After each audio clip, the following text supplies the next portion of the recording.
Great, thank you, Shay. I hope that got everyone's heart racing. That was a really good exercise routine. And now the final person I'm going to introduce before I hand over to Celeste Peters is Adedamola Ladejobi, all the way from Nigeria. She's the CEO and founder of Ask Dams and author of 19 e-wellness books. She's also the founder of Africa's first online wellness academy.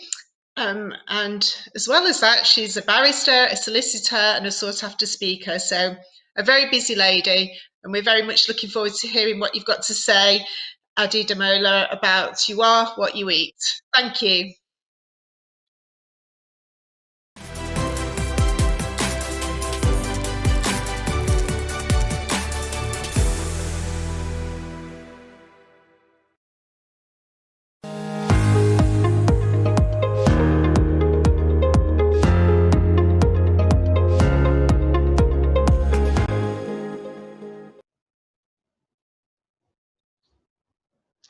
Hello, everyone, and happy Global Wellness Day 2020.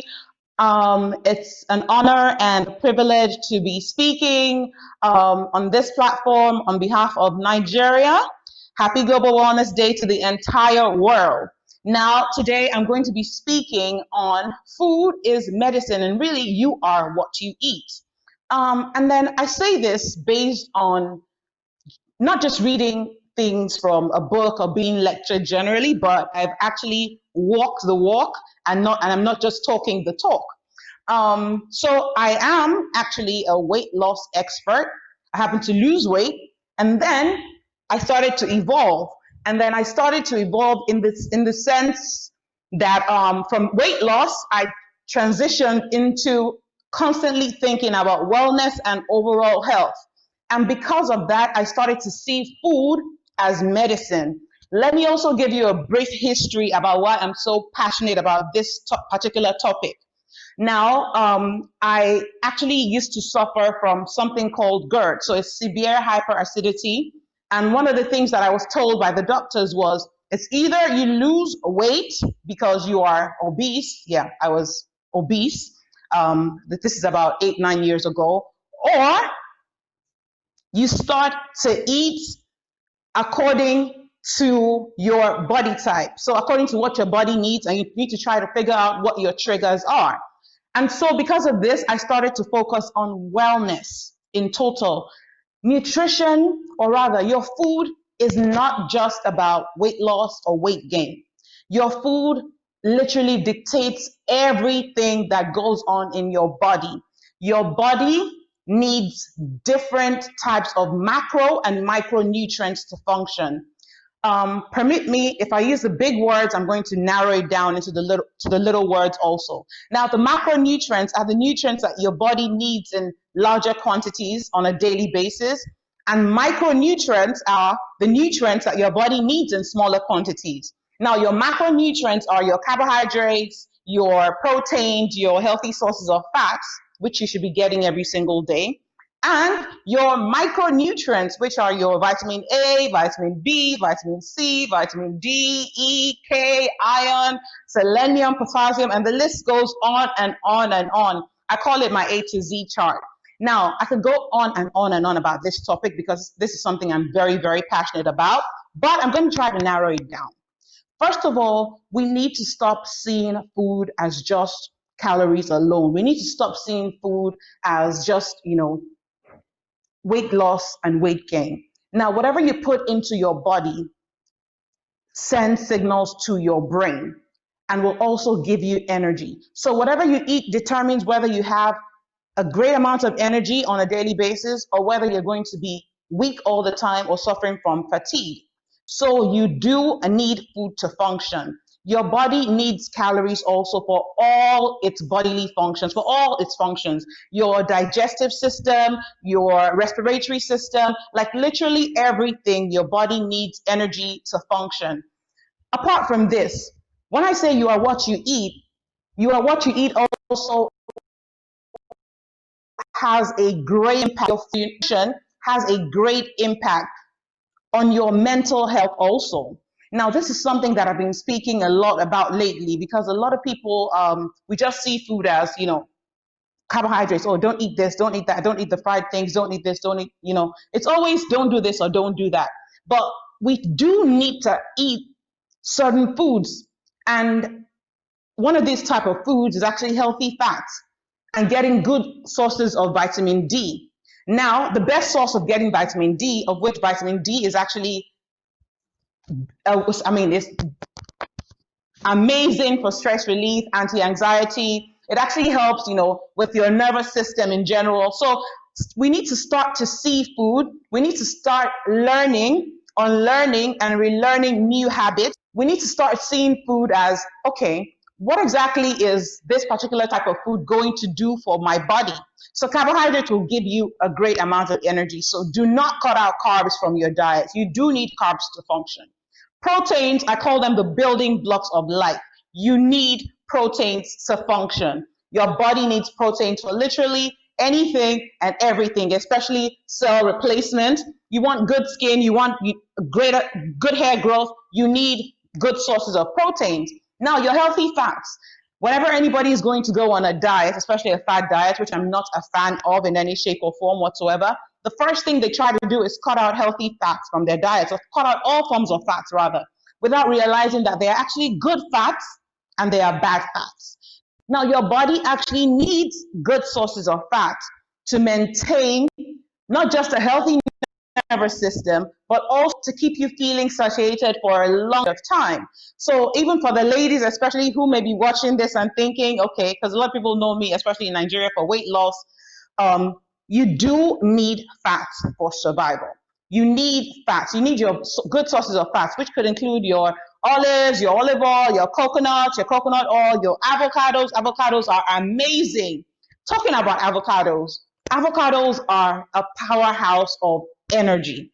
Avocados are rich in vitamin E, oleic acid, rich in potassium and magnesium. And guess what? In this season, where everybody is full of fear because of this pandemic, coronavirus, COVID-19, there's so much fear everywhere. Let me give you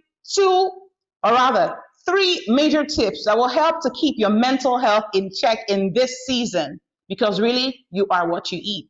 You need to make sure that you are getting food that is rich in potassium, magnesium, and also vitamin B6.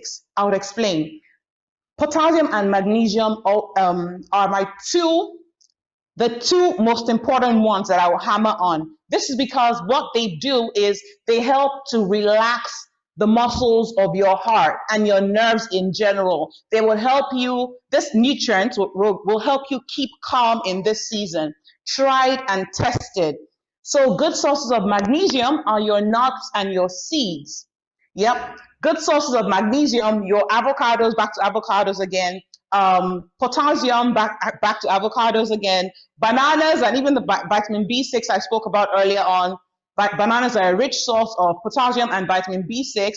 If you're African, then you know about plantains. Don't cut your plantains out. They're a great source of magnesium also. If you're looking for better sleep, you are literally also what you eat. Now, what a lot of people don't know is that even simple things like, the guava leaf, we love guavas, especially in Africa, but the guava leaf can actually aid sleep. It's a sleep aid. For those who are in other countries, there's chamomile tea, which will help you relax and de-stress. It's been proven time and time again to help with stress relief and anxiety disorders. Yep.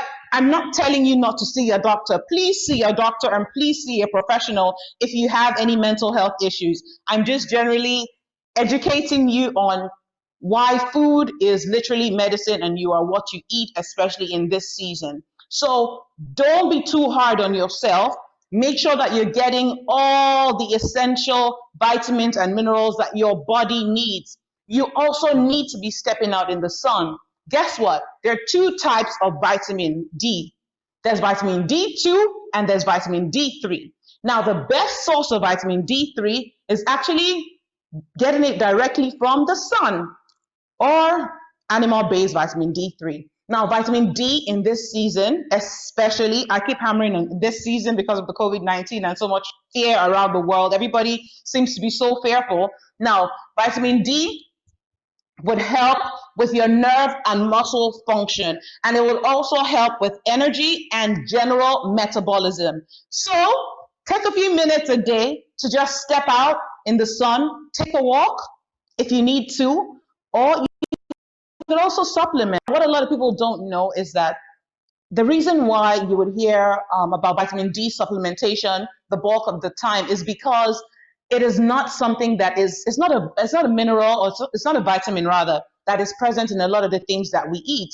Now, the only plant-based source of vitamin D is actually mushrooms. And so we should be eating mushrooms. Good sources are also fatty fish, so we need our fatty fish. Amazing sources of vitamin D. Now, you will find in your stores and your supermarkets that you would always see fortified with vitamin D, fortified with vitamin D. It's a great selling point. This is because the food industry has realized that vitamin D is a vitamin that is extremely difficult to find in your regular everyday food sources in the quantity that we should actually be eating. And so whenever you see fortified with vitamin D, that's actually a great selling point for the food industry.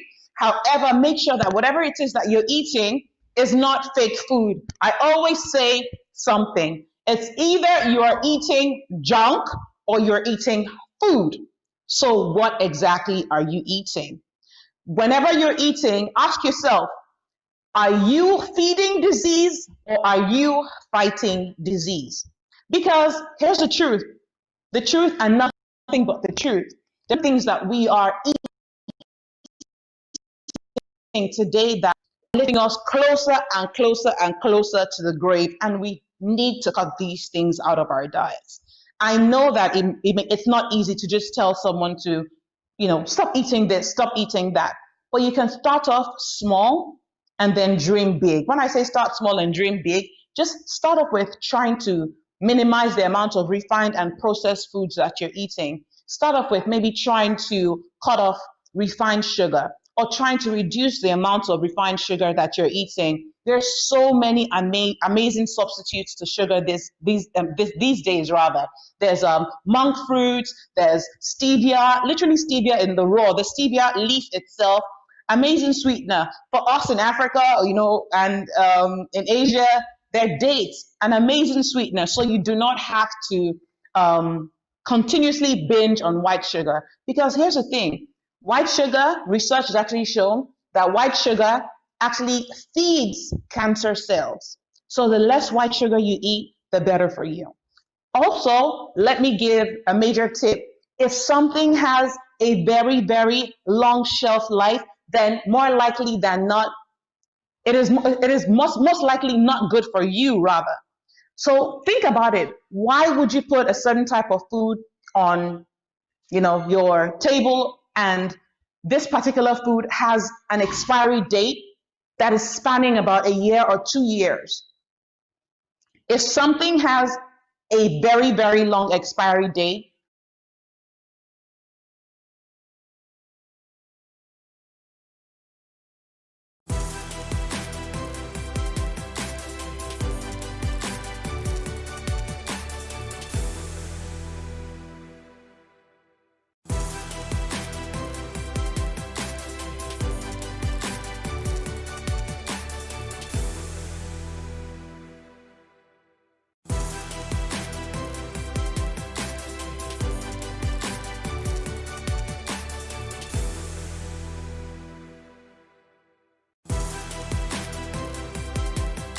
disease throughout the world, the greatest danger facing mankind. Don't think we're talking about a new virus. The name of the most common health problem on Earth is depression, also known as unhappiness. Unhappiness is not a simple problem. It means sleeplessness, stress, poor nutrition, inactivity, obesity, and heart disease. If you think that scientists will solve this problem, then you're wrong, because the solution is in your hands. Millions of people need an inspiring beginning, and the name of that inspiration is Global Wellness Day. Global Wellness Day is a journey of self-discovery where you find that you can change your whole life. Global Wellness Day, which brings together exercise, healthy eating, and spiritual teachings, is a social platform that will raise awareness of well-being.